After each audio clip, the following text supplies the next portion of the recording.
मंडळी, सध्या आपण वारीच्या वाटेने आहोत आणि या ठिकाणी दोन महत्त्वाचे मुद्दे आहेत जे या बातमीपत्राच्या माध्यमातून तुमच्यापर्यंत पोहोचवण्याचा हा प्रयत्न करतो आहोत।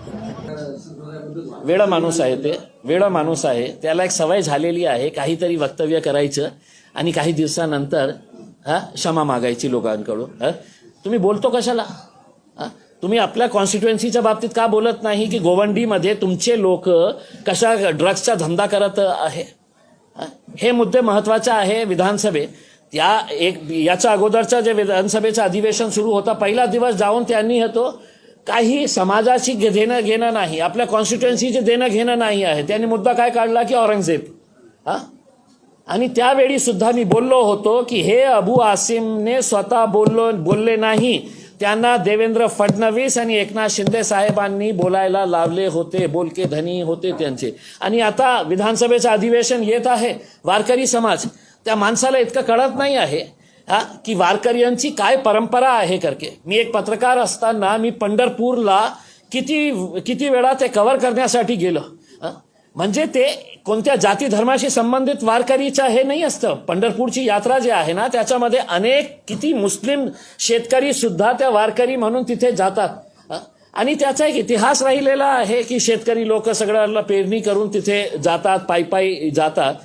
आणि तुम्ही त्याची तुलना असं करणं म्हणजे आम्ही पण हे निंदाच करत आहे की जे आज की तुम्ही नमाज अदा केली तर तुमचं पासपोर्ट हे करणं, हे काय नियम आहे का? अबू आझमी त्यांनी ज्या पद्धतीनं जे वक्तव्य केलं होतं वारीच्या संदर्भाने की मी पुण्याला गेलो होतो आणि पुण्यावरनं वापस येत असताना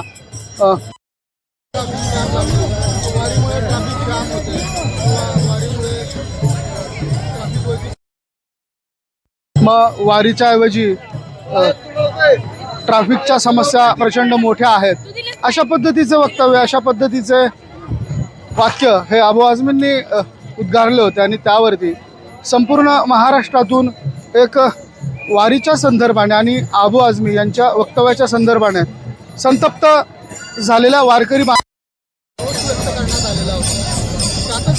छत्रपती संभाजीनगरचे माजी खासदार इम्तियाज आहेत, त्यांनी देखील एक वक्तव्य काल प्रेस कॉन्फरन्समध्ये केलं, जे आपण थोड्या वेळापूर्वी पाहिलेलं आहे। त्यामध्ये ते म्हणतात मी गेली कित्येक वर्ष वारकरी आणि वारीच्या संदर्भाने वेगवेगळे महत्त्वाचे किस्से पाहिलेले आहेत। ते सांगतात की मी ज्यावेळेस पत्रकाराच्या भूमिकेत होतो त्यावेळेस जसं आज आम्ही पंढरपूरच्या दिशेने वारीच्या संदर्भाने काही महत्त्वाच्या गोष्टी संकलित करण्याचा प्रयत्न करतो आहोत, तशाच पद्धतीच्या गोष्टी ह्या इम्तियाज जलील यांनी त्यांच्या पत्रकारितेच्या काळामध्ये केलेल्या होत्या।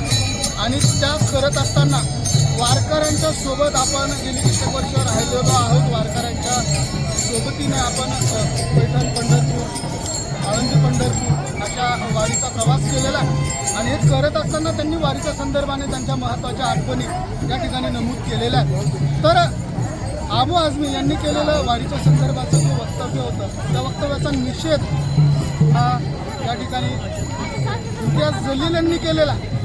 त्याचबरोबर त्यांनी मुस्लिम समाज हा देखील वारीच्या संदर्भात एक महत्त्वाची कामगिरी बजावत असतो, हे देखील या ठिकाणी सांगितलेलं आहे। कालच आपण लोणंद येथील वारकरी ज्यांच्यासोबत चर्चा केली होती, त्यांनी आपल्याला सांगितलं होतं की वारीच्या दरम्यान आपण कशा पद्धतीनं वारीच्या सुविधांची काळजी घेत असतो।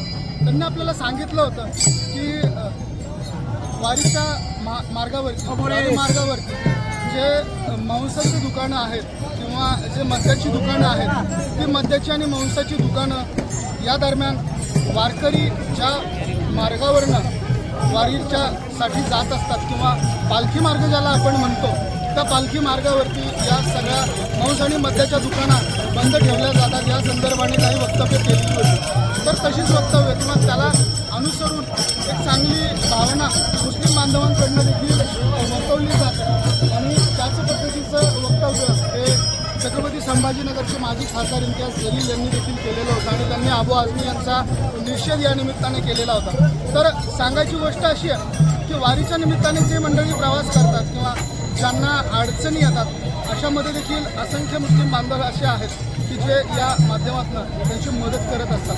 तर मंडळी, या दोनही मुद्द्यांबद्दल तुम्हाला काय वाटतं? तुमच्या प्रतिक्रिया आणि तुमच्या कमेंट्सची अवश्य नोंद करा. हा व्हिडिओ तुम्हाला आवडला असेल तर शेअर जरूर करा. बघत राहा मराठी एक्सप्रेस. धन्यवाद.